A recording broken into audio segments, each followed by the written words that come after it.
All right, what's up, Tesla nerds? We're going to dig into, I guess we'll call it build quality based on the title of the video, an obsessed person's take on build quality on the Model 3, because this is probably the most common question or common discussion point, at least with the people that have been following me for a long time, is how am I going to deal with being a rather particular individual? How am I going to deal with the Tesla imperfections? And I feel like I've had enough time rubbing on the darn thing, doing all this detailing, that I now have enough experience, at least in the short term, of sort of working through all the intricate details of it to discuss my thoughts and show you, point out a few things, and maybe help you understand what to expect if you buy one of these. And so I'll preface this by saying, when I ordered this,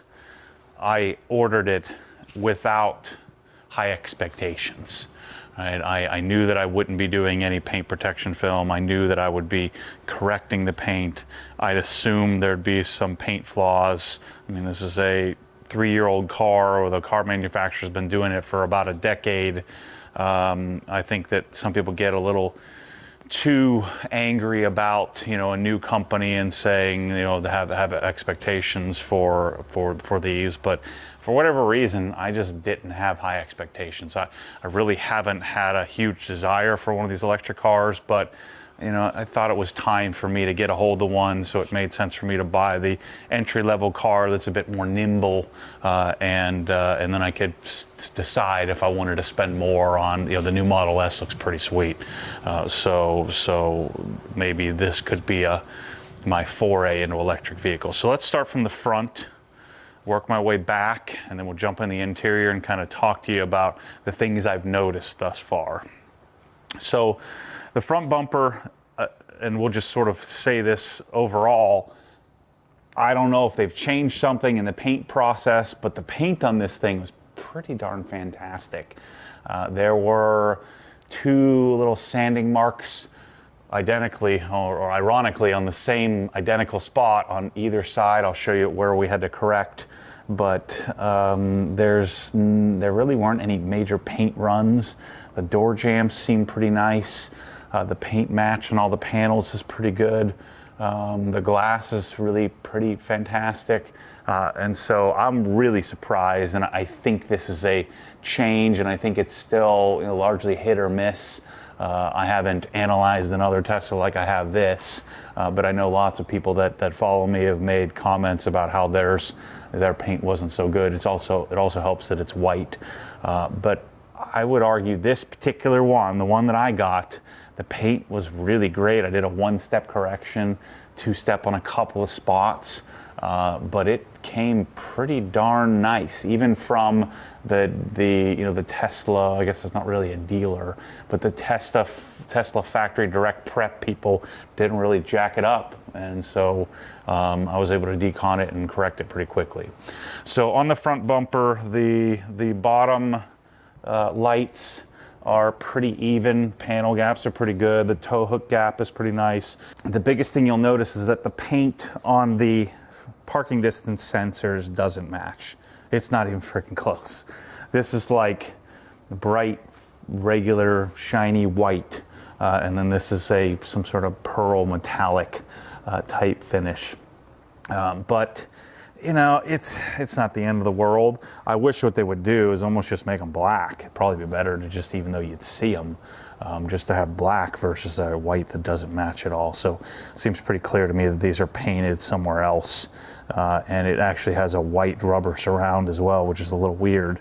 But these, none of these match on any of the surfaces. The bumper alignment is pretty good. Shoot, better than some BMWs I've had. The headlight, and this stuff doesn't really bother me.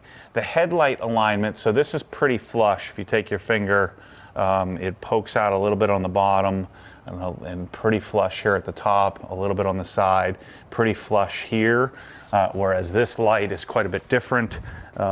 This one has quite a bit of poke up here, and then is a little flusher on this side and then pokes out. But again, not anything drastic. I mean, the alignment gaps on the front bumper in general are pretty decent. I didn't want to replace the front bumper. When I start doing aftermarket stuff, I didn't want to replace this completely because I was afraid it'd be hard to fix. The bumper in general is not too nicked up yet. I did notice the car does tend to chip pretty easily. And there's a little crease right here, and somebody probably bumped when somewhere at the factory somewhere.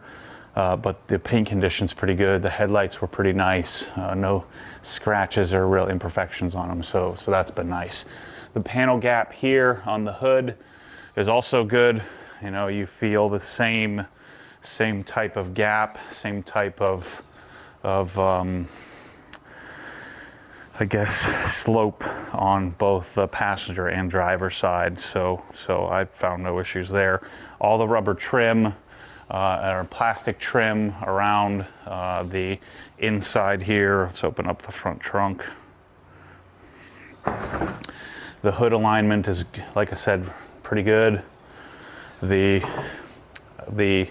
pistons, or the I guess self-opening, or the what do you call these things?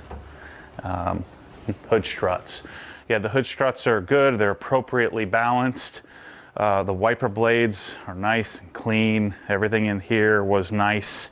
All the rubber, it seems, you know, very European-like. So the seal, the weather seal, everything's good. The lightweight, I think this is aluminum front trunk hood, is pretty nice. So everything in here is well done. The one thing that is a little weird is there's quite a bit of gap here on both sides.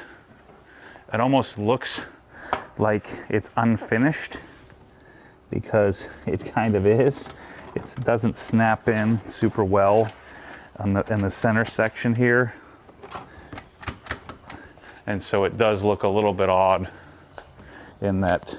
So this one's in place, the other one's not, and it just seems a bit odd. It seems a little bit loose and kind of not broken, but seems like you didn't put it back on right. And I'm pretty sure that's how it goes. I didn't take any of this stuff off. And closing the latch is super simple. And removing the emblem was also not a problem. There wasn't any etching or issues there. So the front, not too bad, other than parking distance, little misalignment of the headlights. Everything else looks pretty good. The windshield is pretty much perfect. Alignment's good, gaps are good, everything. There weren't any nicks or scratches or any issues on it. Cleaned up nicely, polished up nicely. Everything was perfect there. The new black trim is fantastic. They should use this trim on every single car. I don't know if I think it's just a hard, non-porous black plastic. But that, and then the addition of this not being shadow line, so having all of this trim being not porous plastic, but also not shiny plastic, is perfect. So I wish that they would do the same thing here on the little triangle part of the A-pillar here. You can see this around the mirror. All this stuff is freaking awesome. It aligns well, everything's good, everything looks proper. All of my gaps look pretty solid all the way across. It was easy to tape off. Even if I did hit it with some polish, it wasn't a problem. So that's pretty great. The mirrors, take it or leave it, whatever you want. I don't like powered mirrors. I like to be able to just manipulate the mirrors on my own, but the mirrors seem fine. The paint matches the paint on the doors pretty well. And now the biggest problem on my car is door gap. This has been a common complaint, I think, with these cars. The passenger door isn't as bad as the driver's door, but there's a sunken gap here, almost no gap coming down the side of the car here. And I've seen some other people talk about build quality and stuff. I've noticed that most of the Model 3s, you have the same thing. We have a big gap here, a big gap here, tiny little gap, and then the gap down here, we'll show you from from this angle, but you know, it's just very clearly misaligned. The thing just doesn't fit right, and I don't think there's anything you could do to adjust it. So the door sinks in. It's almost like the door just kind of poked out a little bit. The driver's door, or I'm sorry, the front door does close pretty nicely. The passenger doors, I find, don't close as easily as well. This passenger door seems pretty decent. It's a little sunk on the bottom, but the alignment of the passenger rear door is decent. Something about when you close oh, now it closes great. I feel like half the time I go to close the rear doors, they just don't close right. And I feel like maybe it has something to do with the window not operating quick enough. And I feel like sometimes the window drops more than other times. Look how much that dropped.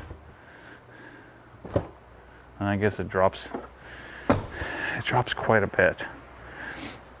But the weirdest thing is when you look down from the back profile of the car, you see this gap right here.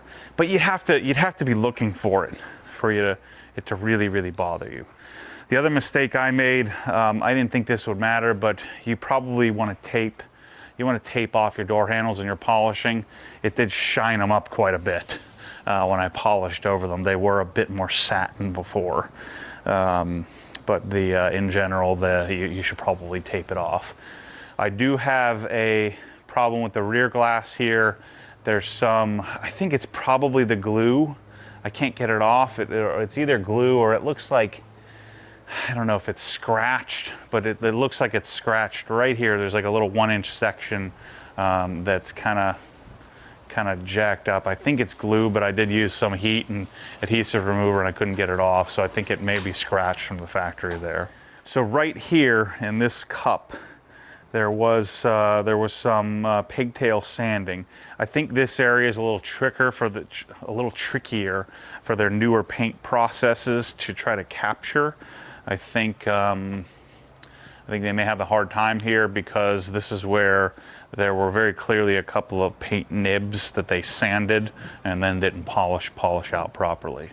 So the rear taillights, it gets a little funky if you nitpick. I didn't really notice it until I was polishing, but the left side, the inner taillight is pretty flush with the outer taillight, and it's at about the same height. It's a little bit taller here on the inner light versus the outer. But on the right side, on the passenger side, it's quite a bit more sunk. So it's sunk in and sits lower. So like the trunk is a little cocked and then a little sunk in here. So the gaps on the top part here, this one's a little tighter than this side. But again, I mean, I know if this was like my car, like the car that I dreamt of and have been ready for my whole life, and I wasn't using this more as a refrigerator on wheels, I would I guess I'd get bent out of shape about that. You know, my M3 aligns, my GT4 aligns, there are no misalignments. But even like my GT4 has some condensation in the taillight at times when it gets really humid out. It doesn't really, I don't know, maybe I'm not as wound as tightly as people think I am, or I think I am, but it just doesn't bother me all that much. I think it's okay. The gaps are close enough. It's not like some of the GT350s that I first saw come out where the freaking fenders were darn near crooked. So I don't know. I don't find it much of an issue. It does bother me quite a bit. This is annoying, that where the parking distance sensors in the back, they're clearly they all came from the same box. They're all the same wrong white color. But you know, those are the brakes. The new 2021 does have a powered trunk lid. I think you have to like push it through. Oops. You have to push it the rest of the way up because it's a little clunky. But it's a nice try. So it goes to here, and you kind of have to grab it to get it the rest of the way up, and it kind of a little wobbly, a little not very confidence inspiring. So I think that what they should do is they should do dual powered sides, or maybe do a little bit more robust actuator here or something, or piston. But you know, it works. I'd almost rather them not have that and let me just lift it up myself instead of kind of having it and messing it up. The one thing that's really nice in the trunk is the rear spoiler, the rear deck spoiler looks really nice. It's really well done. I think it looks fantastic. I'd ordered an aftermarket one, but I might just leave that thing on there. Everything else looks good. The plastics here. This is the only, on the car, the only real, other than the inside part of the mirror, this is the only porous black plastic, which I like this. I like this. The GT4 and the GT3 have tons of this trim. I like this kind of trim. I think when it's protected, clean and new, and you keep it protected and keep a coating on it regularly, I think it can look really well, or look really good. But I'm going to be putting a splitter on there, so we'll see. The reflectors in the rear line up pretty nicely. The rear bumper lines up pretty nicely. Again, no major gap issues there. Yeah. Although the driver's door isn't sunk, it's like yanked forward. I mean, look at the gap here. When you can see the innards of the car, this one is sunk a little bit on the bottom left, but tiny, tiny little gap. Not enough gap for it to hit, but then, you know, big old gap here that you have to walk up and see. And it's a little misaligned, it sits a little tall. But again, you're nitpicking. Michelle, my wife, would never see that. Most people would never see it, never care. But you know, when you're polishing on the car and you're noticing that you got to be careful that you're not banging into the edge of the door with the buffing pad, you know, you notice things quite a bit more. I think this is the door that. See, this is the one that you have to be pretty deliberate about closing it. I find that half the time my kids can't close the darn door. I really haven't done much with the wheels or brakes yet. I'll be assessing those more when I bought, yeah, I know I'm an idiot. I bought the Unplugged Performance carbon ceramic brakes for the front, and I bought new Vossen wheels, which are going to be pretty sick, three-piece, pretty aggressive wheels for this as well. But we'll be getting rid of these goof wheels and putting them in the attic. I won't be selling them, so you can save yourself that email. But exterior-wise, again, the paint. I mean, there was a little run somewhere. I can't even see it anymore, but somewhere here, and then there was a pretty aggressive sanding mark that I was able to polish out, where there were some pigtails, and pigtails are hard to get out with a polisher. But I didn't need to sand it more to get it out. And so this was the one section on both sides of the car where I really needed to do a two-step. I did need to do a two-step on the trunk lid, probably because I could see it better. But the paint condition is really, I'm telling you, really nice. Really not bad at all. Well, there's a little bit of polish left over. I haven't done the first wash yet. The glass, I think, is great too. I know it's a little harder to tint because of this, but I wish they would just carry the same tinted transition. They probably can't because of regulations, but I wish they would carry the same tint all the way down the back. That would be pretty sick. But other than that little blemish on the glass in the back right, the glass is really pretty fantastic. The whatever, the door for the charger, this is, you know, nice black porous plastic as well, you know, pretty decent, pretty sturdy. I wish there was like a button, maybe I'm missing something, that I could push to have it go down on its own, or when I wanted to. Otherwise I gotta wait for it to go down on its own, but that's just a little nitpick thing. So let's jump in the interior and show you what my thoughts are there. So this is the part that I'm most shocked about. I assumed that I would absolutely hate being in the interior of this thing, knowing that it's not real leather, and knowing that you know, the headliner was white, and I'm really pumped about it. I like the interior. I'm actually really pumped about the new Model S. The interior looks pretty cool, even with that funky steering wheel. I like the steering wheel. It's a chunky, you know, it's the M3-like steering wheel. I like all the finishes, the materials, this sort of fake leather. I just made a video showing you how to maintain and care for this. The new 2021 center console is not shiny, so it won't look all scratched up. The cool sort of Alcantara place to park your cell phone is great.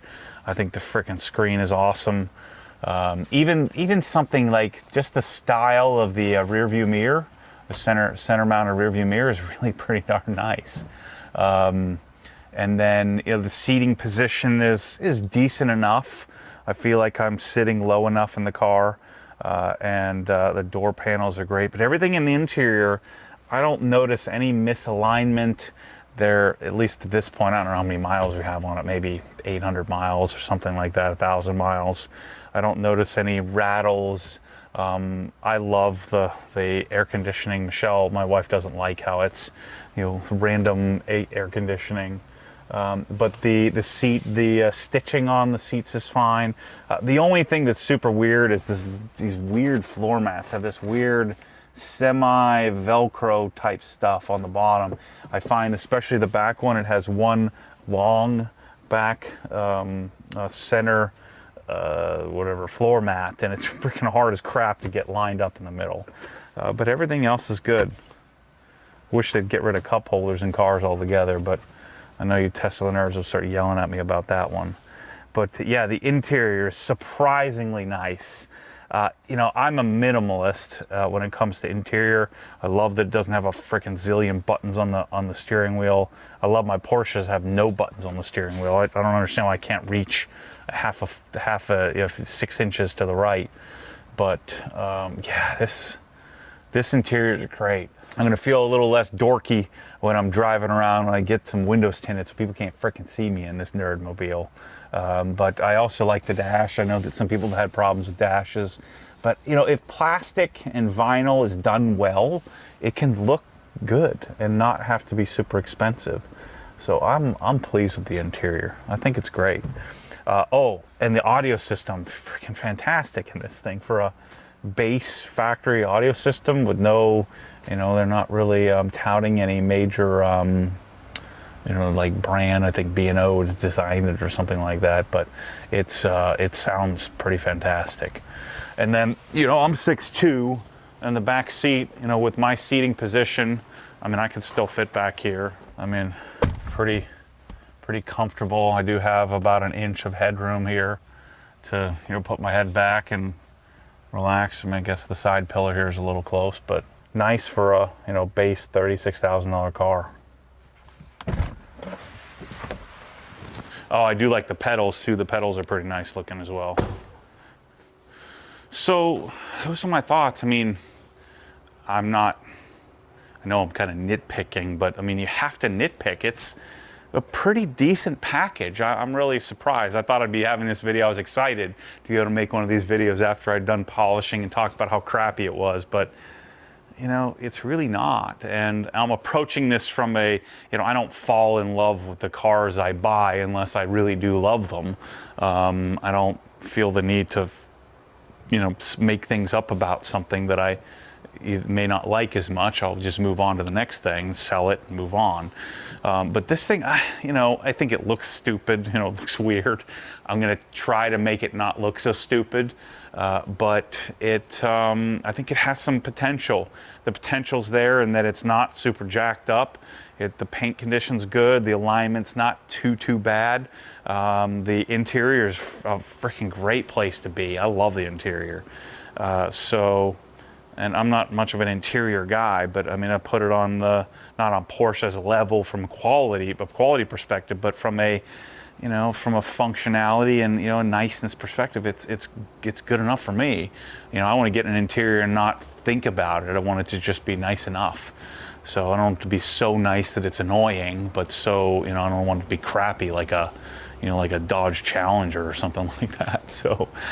Anyway, yeah, more updates coming. I'll be doing the first wash of the car probably tomorrow, and the modifications are coming. So carbon ceramics I mentioned earlier, full coilover system for Mountain Pass Performance, full Artisan Spirits, I guess pseudo body kit, and who knows what else, a window tint, who knows what else I'll get into. But anyway, thanks for watching. Thanks for being a part of my car guy journey, and we'll see you on the next one. Catch you soon.